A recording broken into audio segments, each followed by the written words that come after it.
सुप्रभातम, नमो नमः। Welcome to SRPS online classes. पाठ शुरू करने से पहले हम कुछ नीतिपूर्वक जो बातें हैं जो हमारे जीवन में कुछ महत्वपूर्ण हैं उनको श्लोक के माध्यम से समझ लेते हैं।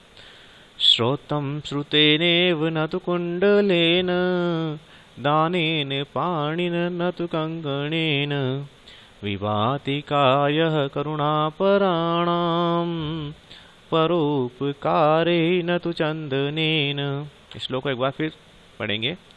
श्रोतं श्रुतेनेव न तु कुण्डलेन दानेन पाणिन न तु कंकणेन विभाति कायः करुणापराणाम् परोपकारे न तु चंदनेन। अर्थात कानों की शोभा कुंडल पहनने से नहीं होती, अपितु ज्ञान की बातें सुनने से होती है।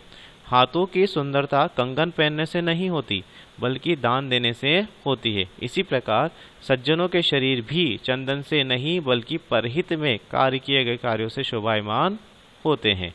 अर्थात हमें कानों के द्वारा अच्छी अच्छी बातें सुननी चाहिए, हाथों के द्वारा दान देना चाहिए, और सज्जनों के जो शरीर होते हैं वो भी चंदन से सुगंधित नहीं होते, बल्कि दूसरों के भलाई का कार्य करने से उनके शरीर शोभायमान होते रहते हैं। आज का हमारा टॉपिक है क्रिया, वर्तमान काल, लट लकार, उत्तम पुरुष, एक वचन, द्विवचन व बहुवचन। सबसे पहले हम देखते हैं क्रिया क्या होती है। तो जिस शब्द के द्वारा किसी कार्य को करने या होने का बोध हो, क्रिया कहलाती है। जिस शब्द के द्वारा किसी कार्य को करने या होने का बोध हो, क्रिया कहलाती है। उदाहरण के लिए पढ़ना, लिखना, गाना, जाना आदि। धातु, क्रिया के मूल रूप को संस्कृत में धातु कहते हैं। क्रिया के मूल रूप को संस्कृत में धातु कहते हैं। क्रिया क्या है? क्रिया पढ़ना, इसकी धातु है पठ। लिखना, इसकी धातु है लिख। गाना, इसकी धातु है गाय। हंसना, इसकी धातु है हंस। काल क्या होता है? काल का अर्थ होता है समय। काल का अर्थ होता है समय। काल ही संस्कृत में लकार के नाम से जाना जाता है। काल ही संस्कृत में लकार के नाम से जाना जाता है।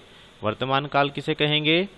जो समय अभी चल रहा है, जो समय अभी चल रहा है वर्तमान काल कहलाता है। उदाहरण के लिए मैं पढ़ रहा हूँ, यहाँ पढ़ने का कार्य अभी हो रहा है। यहाँ पढ़ने का कार्य अभी हो रहा है, इसलिए वर्तमान काल की, इसलिए वहाँ पर वर्तमान काल है। लट लकार किसे कहते हैं? तो वर्तमान काल को ही संस्कृत में लट लकार के नाम से जाना जाता है। वर्तमान काल को ही संस्कृत में लट लकार के नाम से जाना जाता है। वर्तमान काल की क्रिया। अब वर्तमान काल की क्रिया क्या होती है? जो क्रिया अभी अभी हो रही है, जो क्रिया अभी अभी हो रही है या जो कार्य अभी हो रहा है, वर्तमान काल की क्रिया कहलाती है। जैसे राम खाना खा रहा है, तो खा रहा है यह क्रिया है, और यह कार्य वर्तमान समय नहीं अभी हो रहा है, इसलिए वर्तमान काल की क्रिया हुई। पुरुष, संस्कृत में 3 पुरुष होते हैं, प्रथम पुरुष, मध्यम पुरुष और उत्तम पुरुष।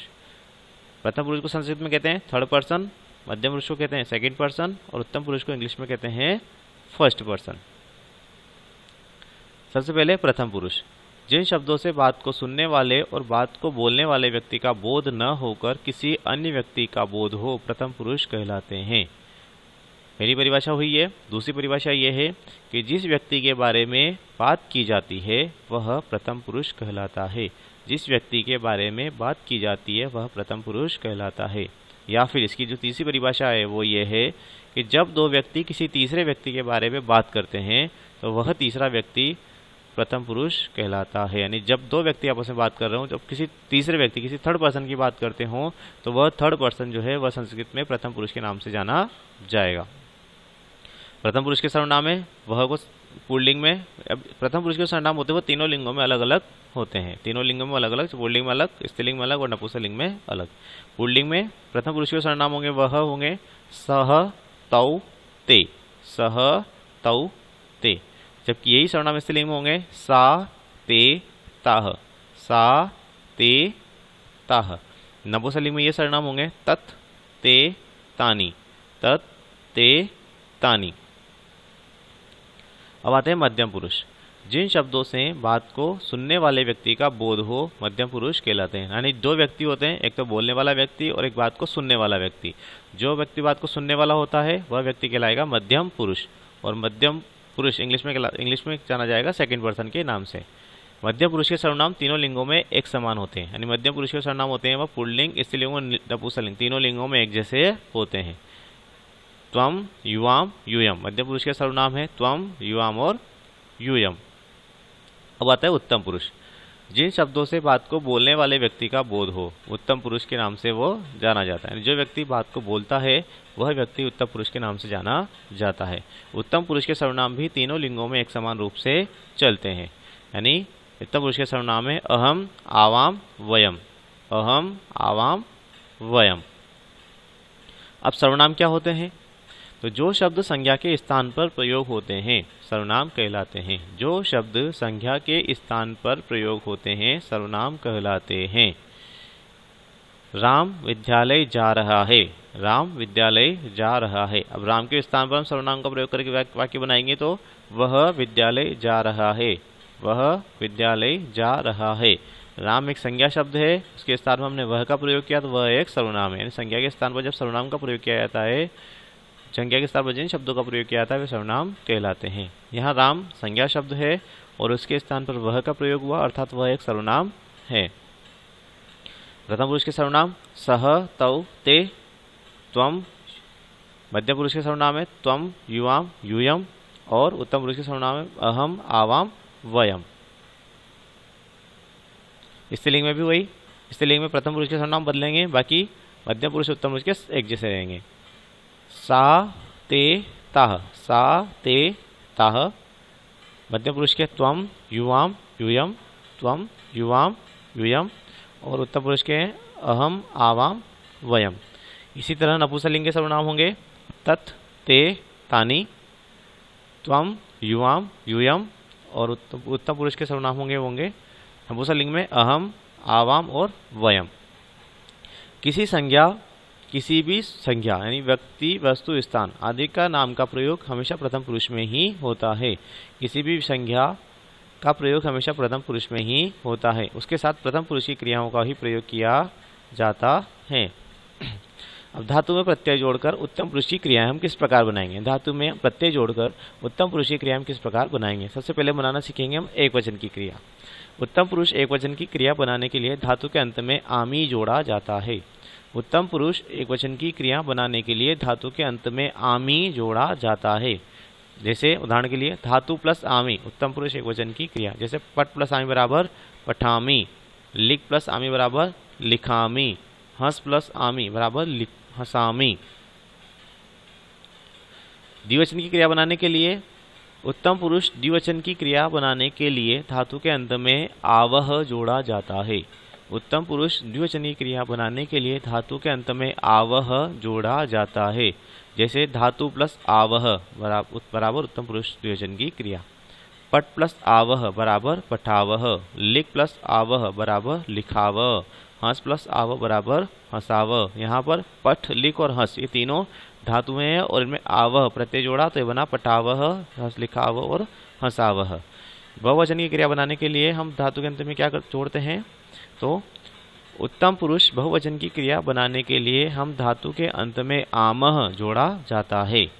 उत्तम पुरुष बहुवचन की क्रिया बनाने के लिए धातु के अंत में आमह जोड़ा जाता है। यहाँ पर धातु में आमह जोड़ा तो उत्तम पुरुष बहुवचन की क्रिया बनी।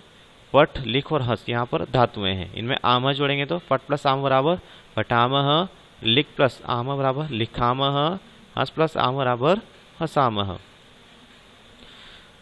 अब इनका संक्षिप्त रूप में प्रथम पुरुष की क्रियाएं, मध्यम पुरुष की क्रिया, उत्तम पुरुष की क्रिया बनाना है तो धातु में अति जोड़ा तो प्रथम पुरुष एक वचन की क्रिया बनी, अतः जोड़ा तो द्विवचन की बनी और अंति जोड़ा तो बहुवचन की क्रिया बनी। तो यहाँ रूप बनेगा पठति, पठतः, पठन्ति। इसी तरह मध्यम पुरुष की क्रियाएं बनाई हो तो धातु में असी जोड़ा तो मध्यम पुरुष एक वचन की क्रिया, धातु में अथ जोड़ा तो मध्यम पुरुष द्विवचन की क्रिया और अथ जोड़ा तो बहुवचन मध्यम पुरुष बहुवचन की क्रिया बनी। रूप बनेंगे पटसी, पठतः, पठत, पटसी, पठतः, पठत। अब उत्तम पुरुष की क्रियाएं बनाना हो तो धातु के अंत में जोड़ेंगे एक वचन में आमी, द्विवचन में जोड़ेंगे आवह और बहुवचन में जोड़ेंगे आमह। तो इसके रूप बनेंगे पठामी, पटावह, पठामह।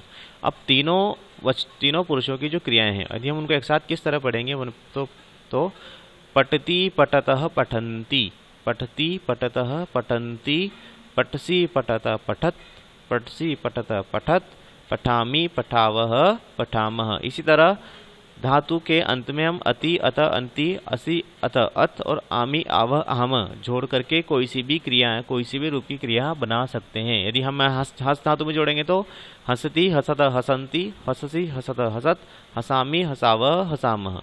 खाद में जोड़ेंगे तो खादति, खादत, खादंती, खादसी, खादत, खादत, खादामी, खादावह, खादम। यानी धातु हम कोई सी भी धातु ले सकते हैं, उसके अंत में वर्तमान काल की प्रत्यय जोड़ करके हम उनकी क्रियाएं बना सकते हैं। अब वाक्य प्रयोग, मैं पढ़ रहा हूँ, मैं पढ़ रहा हूँ, मैं पढ़ता हूँ। दोनों सेंटेंस अलग अलग हैं, लेकिन हम दोनों में ही हम वर्तमान काल की क्रिया का प्रयोग करेंगे। यहाँ पर कर्ता और क्रिया दोनों उत्तम पुरुष के एक वचन है, तो यहाँ पर अहम के साथ आमी वाली क्रिया जुड़ेगी। सामान्य वर्तमान काल और अपूर्ण वर्तमान काल दोनों के लिए हम एक ही क्रिया का प्रयोग, केवल एक ही क्रिया, लट लकार की क्रिया का ही प्रयोग करते हैं। क्रिया पर लिंग का कोई प्रभाव नहीं पड़ता है, क्रिया पर लिंग का कोई प्रभाव नहीं पड़ता है। यानी क्रिया पुल्लिंग, स्त्रीलिंग और नपुंसकलिंग तीनों लिंगों में समान होती हैं, लेकिन क्रिया समय के अनुसार, पुरुष के अनुसार, वचन के अनुसार बदलती रहती है। क्रिया के जो रूप होंगे वह पुरुष के अनुसार, काल के अनुसार और वचन के अनुसार बदलते रहते हैं। अब कर्ता क्या होता है? तो कर्ता कार्य को क्रिया के करने वाले को कर्ता कहते हैं। यानी जो भी क्रिया करता है उसको जो करने वाला होगा उसको हम क्या कहेंगे? उसको हम कर्ता कहते हैं। अन्य उदाहरण है, हम दोनों फल खा रहे हैं, आवाम फलानी खादावह। हम दोनों फल खा रहे हैं, आवाम फलानी खादावह। हम सब आम खा रहे हैं, वयम आम्राणी खादामह। तुम क्या कर रही हो? त्वम किम करोषि। तुम दोनों पढ़ रही हो, युवाम पठतः। तुम कूदती हो, त्वम कूदसी। वे दो फल हैं, ते फले स्तः। वे सब कौन हैं? ते के संति। घोड़े दौड़ते हैं, अश्वाहा धावन्ति। एक महत्वपूर्ण बात यह है कि यदि वाक्य में दो कर्ता या ज़्यादा कर्ता हो तो हिंदी वाक्य में प्रयोग किए गए और के स्थान पर संस्कृत में च का प्रयोग करते हैं। यदि वाक्य में दो कर्ता या ज़्यादा कर्ता हो तो हिंदी वाक्य में प्रयोग किए गए और के स्थान पर संस्कृत में च का प्रयोग करते हैं, और वह च सभी कर्ताओं के अंत में आता है। जैसे मोहन, राम और श्याम खेल रहे हैं। यहाँ पर तीन कर्ता हैं, मोहन, राम और श्याम, तीन व्यक्तियों के नाम हैं, और ये बीच में जो और आ रहा है उस और के स्थान पर हम संस्कृत में च का प्रयोग करते हैं। जैसे मोहनः रामः श्यामः च खेलन्ति। मोहनः रामः श्यामः च खेलन्ति। और यह च का प्रयोग इन तीनों व्यक्तियों के नाम के सबसे लास्ट में प्रयोग हुआ। गीता और माला गा रही हैं, गीता और माला गा रही हैं। गीता माला च गायतः। गीता माला च गायतः। ये फल और फूल हैं, ये फल और फूल हैं। ते फलम पुष्पम च स्तः। ते फलम पुष्पम च स्तः। अब यह कह अहम। कह अहम, मैं कौन हूँ? कह अहम, मैं कौन हूँ? अहम छात्रः अस्मि, मैं छात्र हूँ। अहम संस्कृतम पठामि, मैं संस्कृत पढ़ रहा हूँ। कह अहम, मैं कौन हूँ? अहम छात्रः अस्मि, मैं छात्र हूँ। अहम संस्कृतम पठामि, मैं संस्कृत पढ़ रहा हूँ। कह यानी कौन, कह यानी को, अहम यानी मैं कौन हूँ? तो अहम छात्र अस्मि, मैं छात्र हूँ। अस्मि यानी होता है हूँ, मैं छात्र हूँ। अहम संस्कृतम पठामि, अहम यानी मैं, संस्कृतम पठामि यानी पढ़ता हूँ या पढ़ रहा हूँ, मैं संस्कृत पढ़ रहा हूँ। का अहम, का यानी कौन, अहम यानी मैं कौन हूँ। ये जो है ये स्त्रीलिंग के हैं। का अहम, मैं कौन हूँ। अहम छात्रा अस्मि, मैं छात्रा हूँ, मैं छात्रा हूँ।